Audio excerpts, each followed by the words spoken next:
welcome to the Utah Puck Report. I'm your host, Jay Stevens. We're still here doing it. We're getting to know our NHL players. And today, a very special guest, Alex Kerfoot. Alex, thanks for being on the show. Thanks for having me, Jay. Excited to be here. Yeah, we're really excited to have you. I've got to see you play for a while, and when I was an equipment rep, you were at Harvard, which I want to talk to you about. But anyway, I got to see you play a little bit back in the day, and I think you're a Vancouver kid, right? Yeah. I think at some point, do you remember wearing a glove called a Sandy glove, from Vancouver? Did you ever wear those? I don't remember that. No. Okay, all right, I might be wrong. Okay. Can you tell us a little bit about yourself? Kind of introduce yourself to this. These podcasts just go to hockey players. Yeah. So this is the Utah hockey audience right here. And kind of tell us what your role is going to be on the team and a little bit about how, growing up and where you're from and stuff. Sure. Yeah. So, I'm from Vancouver, Canada. As you mentioned, this is my second year with the team. I signed in Arizona as a free agent at the beginning of last season, and then obviously getting moved here.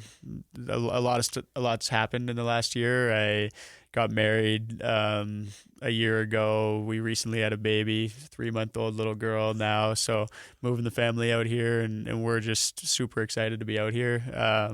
This is my 8th season in the league now, full time, and I played college hockey at Harvard before that, as you mentioned. So it feels like I've been around for a while now. I still feel young, but seeing some of the guys now, obviously I've gotten a little bit older, and just really excited about the team and where the team's headed, and being able to come to a market like this and play in front of the Utah hockey fans is going to be a lot of fun. It's one of those weird things about being in the NHL, and you're like, okay, I'm 27 or whatever, and now you're a vet. And now you're the guy. You still feel like you're still young. In reality, you're still young, but you've been in the league for a long time, and now you're the person that people go to for advice and stuff. How does that feel? Yeah, I think it happens pretty quickly. Like you said, I still feel the same. I feel like I'm young, and it's funny. I was talking to some of the guys at the rink today, and I go home in the summer and I skate in Vancouver, and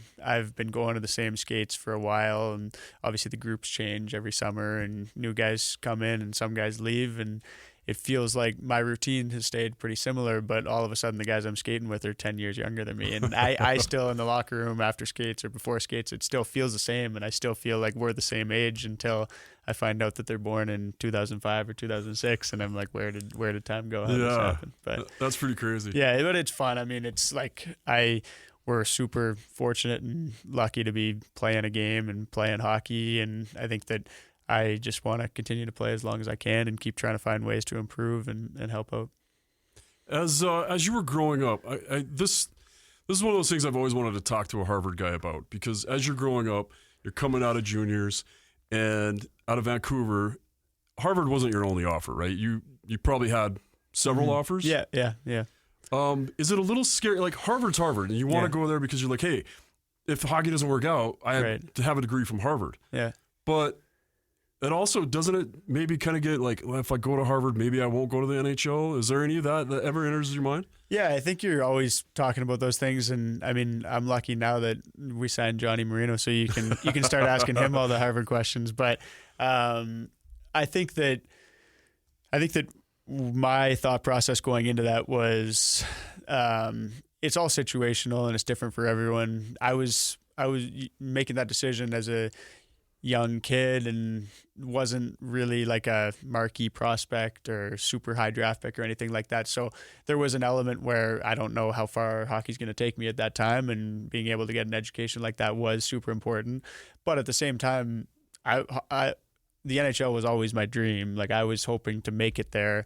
So it's not like I was choosing Harvard for the option of a backup plan. I was still choosing Harvard because I thought that was going to provide me the best opportunity to get to the NHL. And I think recently, if you look at who's come out of that program, they've done a great job of developing players. And Adam Fox coming out, Johnny Marino, VC, Colin Blackwell. There's a number of guys recently who've played in the NHL, and they keep pumping out prospects. And so for me at the time, I felt like it was a good developmental path, and I thought there was a little bit more of an opportunity for me to play right away as opposed to going to one of the marquee programs like a Boston College, Minnesota, something like that, where I might come in, not be able to get the same minutes, same opportunity.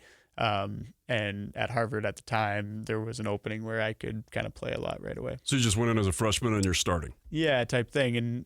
And I mean, you obviously want that internal competition. You want to be able to fight for minutes, and we had a really good recruiting class, but did seem like there was a path to playing time earlier there for me. Donato, your coach there? Yeah, he was great. It's got to be phenomenal to Yeah, he's one of the best. I mean, just having him around practice every day was a ton of fun, and I mean, he's one of the best storytellers I know. So every time I get back and see him, it's always a good time. But he did a great job. He's continuing to do a really good job with that program. Yeah, that's got to be one of the main reasons that you guys are pumping out so many NHL guys. Yeah, they've done a great job recruiting. Obviously, the brand name of Harvard helps out, but they have their own issues. There's no scholarships. It's all financial aid there, and they have strict academic standards. So there's certain people who can't get in, but they've been doing a really good job building the program, and still tune in and try to follow them.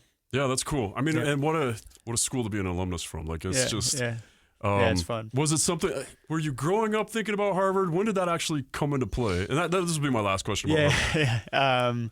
No, I think that like I was a really small kid growing up, so major junior is obviously a big deal in Western Canada where I grew up, and a lot of my friends were kind of going that path, and I was just too small, a little bit immature at the time, and wasn't ready to jump in as a 16-year-old into that. So the college hockey path gave me a little bit more time. I had a couple more years to kind of grow into my body, into I don't know, my game, and so that was a part of it. And then the education was important. My family always prioritized that. I was lucky that I had a younger brother who also went to Harvard, so I was able to play with him for a year. So that was a big part of it, and yeah, those were kind of the two biggest factors. Yeah, that's really cool. Yep. I always think about it because my daughter went to West Point, and I was trying to help West Point hockey a couple years ago. So I started getting some Utah recruits, and then I started, the ones that are getting recruited by everybody don't want to go there, right? Because they're like, I want to go somewhere that's going to be great. And then the ones that maybe aren't getting recruited by everybody but are good enough don't usually have the grades to get in, and they're super strict on all that stuff. Yeah. And even they were like, okay, you got accepted, but we want you to play juniors. But if you go play juniors, you might not get accepted the next time. So yeah, pretty crazy. And then you come out of college, you end up with the Avalanche, and you go deep in the playoffs with them. And you play with the Leafs, you go deep in the playoffs with them. So you have this experience in this. We talked about now you're a veteran leader. Like, what kind of a culture do you try to set in a locker room? Are you that guy that's trying to help? Like I've been there. I know what it's like. Follow me. I mean, I think that everyone's bringing something to the table, especially with our team. There's not. You want lots of guys pulling in the right direction. I think what I've learned in being around some of these good teams and especially just being around some of these star players, marquee players, you learn a lot in terms of day-to-day habits, what they do to kind of prepare their body and prepare their game on a day-to-day, on a night-to-night basis, I guess. And so I've learned a lot about that, try to help out in any way I can in that area. And then just, like you said, the margins are so thin between winning and losing right now in our league. There's so much parity that anyone can beat anyone on any given night, and it's just about kind of having that mindset that we are ready, that we're ready to push, that we're ready to kind of become a winning team, push for playoffs, not be satisfied with some of our results. And there's lots of guys that are on our team that are doing a really good job of that, and everyone knows that. But yeah, we all collectively want to create more of a winning culture, and we want to do it quickly. So you're part of the whole drama as it unfolds last year. Yeah. You guys are playing. You're fighting for a playoff spot. The rumors start. The rumors get louder. Yeah. There's chaos around the team. Do you remember the first time you heard about the potential of moving to Utah? Yeah.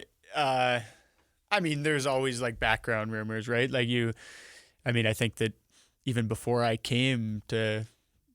signed in Arizona last summer, there were some rumors out there. There were rumors that maybe the team's not gonna last. Obviously, playing in a college rink, there's talk, and so you hear about that. But the first real stuff that we heard was right around when we started losing, and I think that we don't want to use that as a crutch or a reason why we lost 14 games in a row, right? Like you're not doing something right if you're losing 14 games in a row, and we definitely didn't lose all those games just because some rumors came out, right? I think that's just an easy narrative to buy into.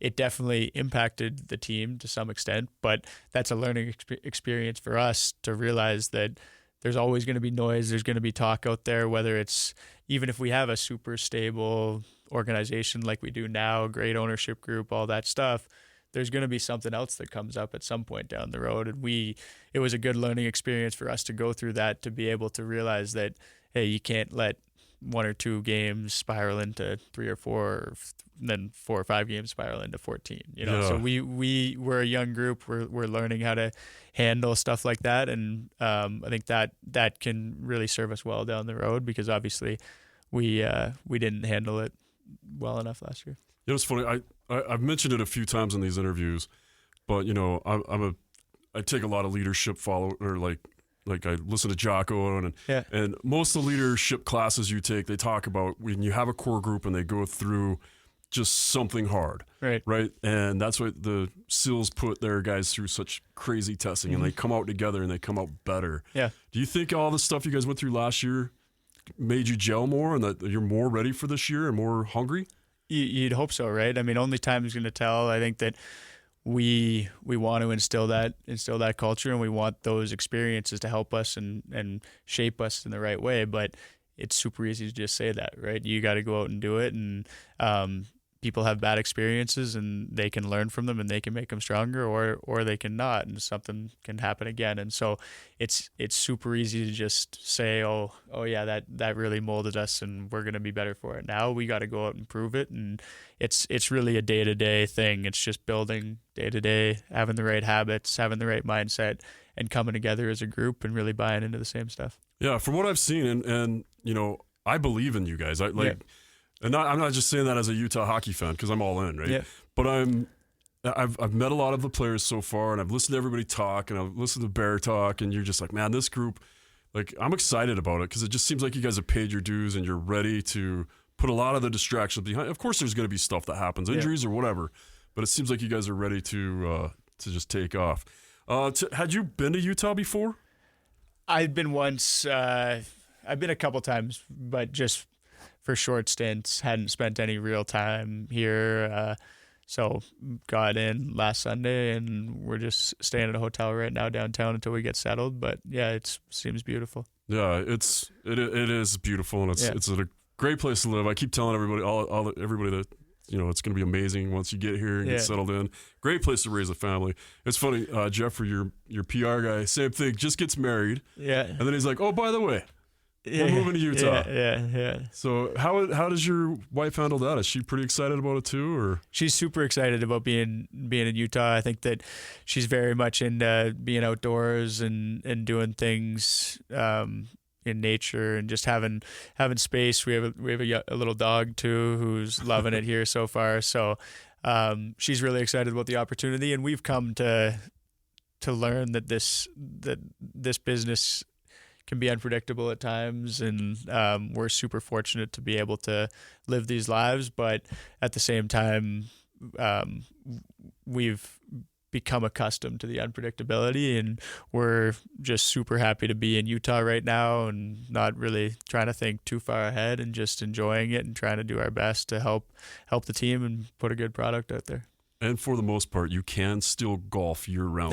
There are some places that are open year-round. Yeah. Might be a little chilly. Yeah. It's not Arizona hot, but it's also not like North Dakota cold or even Vancouver cold. Yeah. All right. So, I only have you for so long. One of the big questions is, what do you think of the team name? The team name. Are you ready? Do you have one? Do you have a favorite name yet? Does your wife have a favorite? I think that. Well, what are the finalists right now? So you have Yeti. Yeah. You have Mammoth. You have Venom. Yeah. You have Outlaws. Okay. Utah Hockey Club. And the Blizzard. I always forget the Blizzard.